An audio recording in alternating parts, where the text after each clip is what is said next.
Welcome to the Ham City Analytics Daily Market Commentary. I'm Pablo Navarro. Today is Thursday, October 25th, 2012. For the market internals, the New York Stock Exchange Advanced Decline Differential closed at 569. Nasdaq Advanced Decline Differential closed at 395. We had 11 new 52-week highs for the S&P 500 and 8 new 52-week lows for the S&P 500. For the volatility, 650,000 contracts traded on the VIX today, with 66 million in total premiums paid. Very big volume day today on the VIX, and the dollar-weighted put-call ratio in November, 0.46, which is bearish, with 35% of the total premiums paid, and in December, a 0.17, which is bearish, with 55% of the total premiums paid. You can see here all of the months were bearish here today on the dollar-weighted put-call ratio.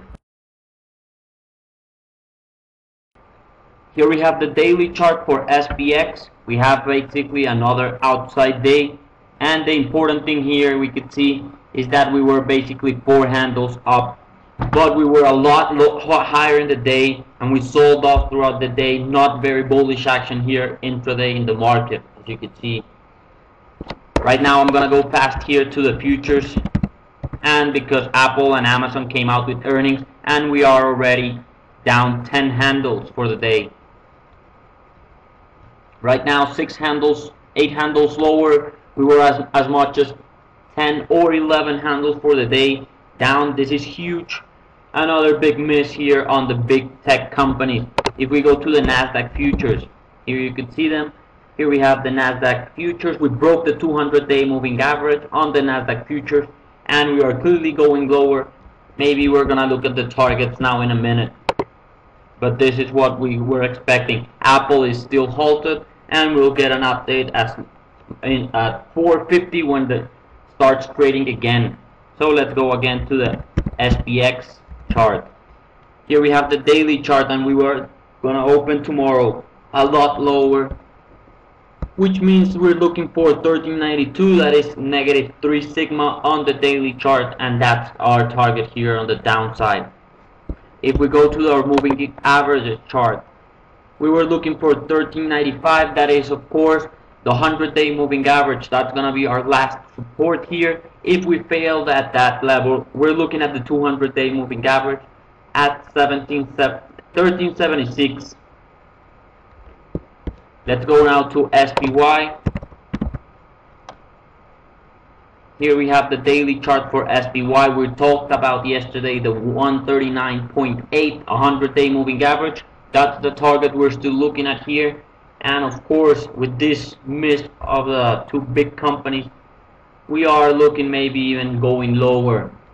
But we knew this was going to happen. Apple had been selling off pretty hard, and they guided all on the Apple mini event, iPad mini event, that they had sold less iPads that they were supposed to, that analysts were expecting. So this must not be a huge surprise to all of us here. So these are our targets. Maybe a swing here to this low one. We tried here maybe a test to the high, but it looks pretty bearish here. A lot of companies coming out with weak earnings and weak guiding. Now let's go to the Qs. Here we have the Qs. And we of course know that we broke the 200-day moving average. Tomorrow we're gonna probably open lower, and we are looking for 62s. We talked about this yesterday. A break of this level puts us to 62, which was around this level, and even maybe looking at 60s. This is the very important numbers here, 62 and 60. Those are gonna be the 2 targets we have here for the Nasdaq ETF on the downside. Of course, on the upside, our resistance would be the 200-day moving average, so keep an eye on those. For the IWM, here we have the Russell 2000 ETF. We bounced again today of the 100-day moving average, and we're clearly making somewhat higher highs on the intraday market, but we're not holding those highs, and we're closing basically here. So that's not much positive. Tomorrow we're gonna have a test of this 200-day moving average, 80.45. That's gonna be the test here. We're gonna see what happens. We must hold here in this Russell 2000 ETF. If we do not hold, our target would be 76 and then 73. Those are gonna be our 2 targets on the downside. once we break the 200-day moving average. GLD had a big update today. Important bounce here, 0.49%, and then we sold off throughout the day, but it was important here. We gapped higher.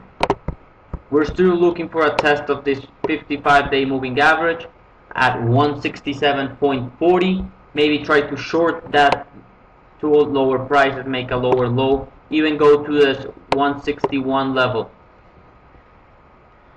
If we do break that 55-day moving average, looking for 170 or the 20-day moving average. That's the plan for GLD. But the first target would be to the downside. Maybe try to test these lows here.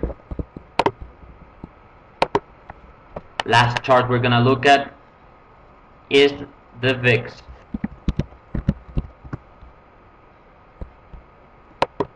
For the VIX today, we tested 200-day moving average. We broke it intraday, and we were able to close above it. This is bullish for the VIX and bearish for equities. We're still looking for higher prices, 20, 21 level, even 22 level here on the VIX on a longer term. But as you can see here, we're starting getting some bearish action here on the VIX for equity. So keep an eye on the VIX. It has been very accurate lately. So keep an eye here on the current levels. 200-day moving average is critical.